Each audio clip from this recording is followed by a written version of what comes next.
Welcome to our second review of the evening. This is Citadel 1986.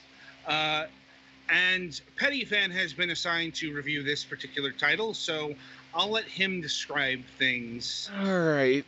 Honestly, this is basically kind of what happened if you were to do a platformer from the ZX Spectrum, the Commodore 64, all those things if you just kind of did them, in modern quote unquote HD. The art style kind of looks like that, Yeah. but the color palette is obviously vastly more in depth. Yeah, and I think that's kind of the whole point, because apparently the story is this citadel you were in, you kind of just fell into, and it's been sitting there since 1986. Because haha ha ha ha ha. And then basically you're just trying to find your way out. And there's some kind of overlord thing. I don't remember if it has a name. Kind of just watching you and, watching you struggle through. And the whole big gimmick with this game is when you die, you don't lose lives, it just adds time to your timer. So, you die, there's an extra 30 seconds added to the timer. So it's just a time attack game? Kind of, sort of. You respawn at the beginning of the room, and then you just kind of try it again. And the objective of each room is to find a certain number of keys strewn about. If you die after you've grabbed a key, you still keep the key, though. So you can kind of, sacrifice yourself to get a key if you need to. And there is also fall damage, so if you fall too high, you'll die. Is it at least an easy to tell and predictable height? Not really.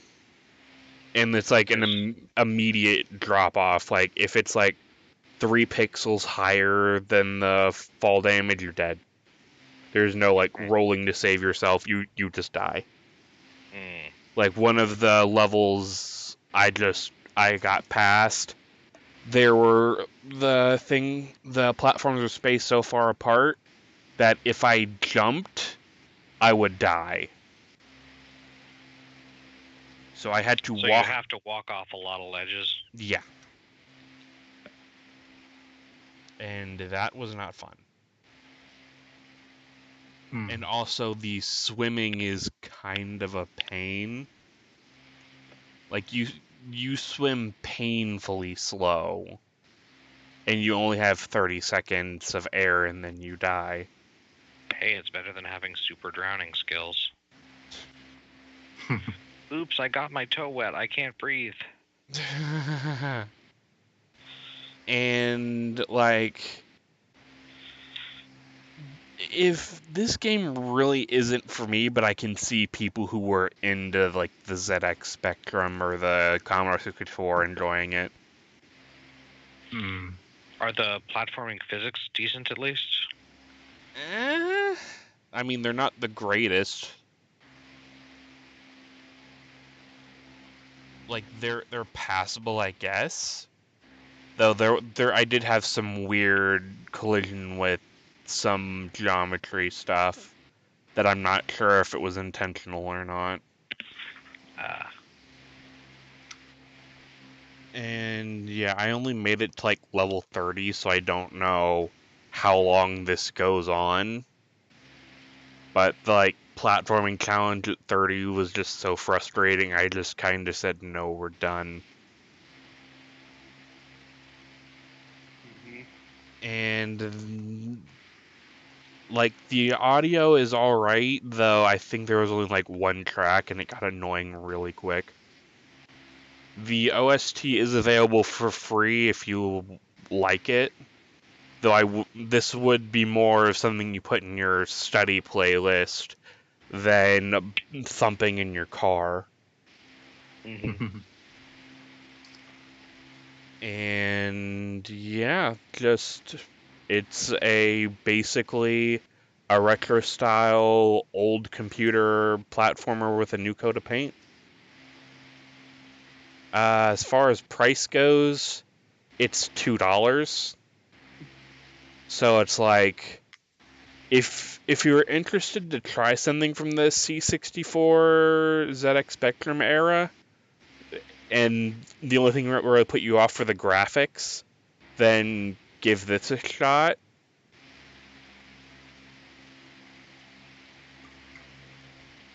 But yeah, if you don't like the ZX Spectrum platforming stuff, I would say avoid.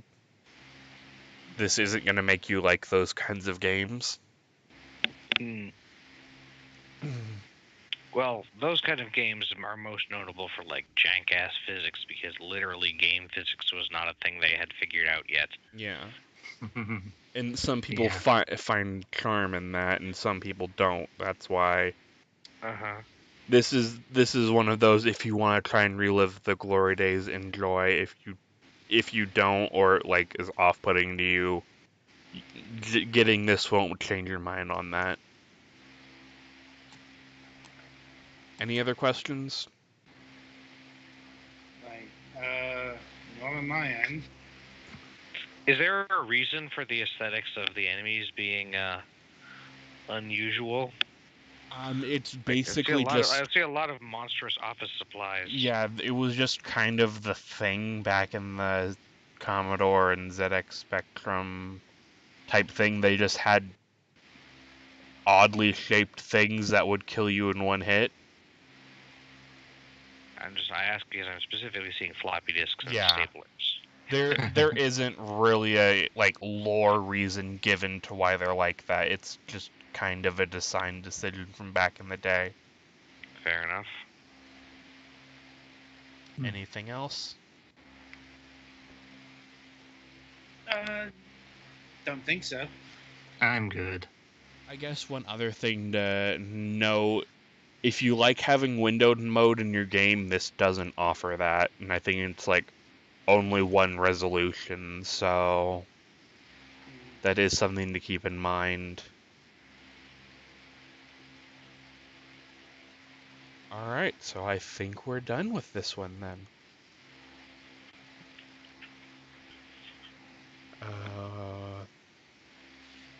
Coming up next is the game Hellheim.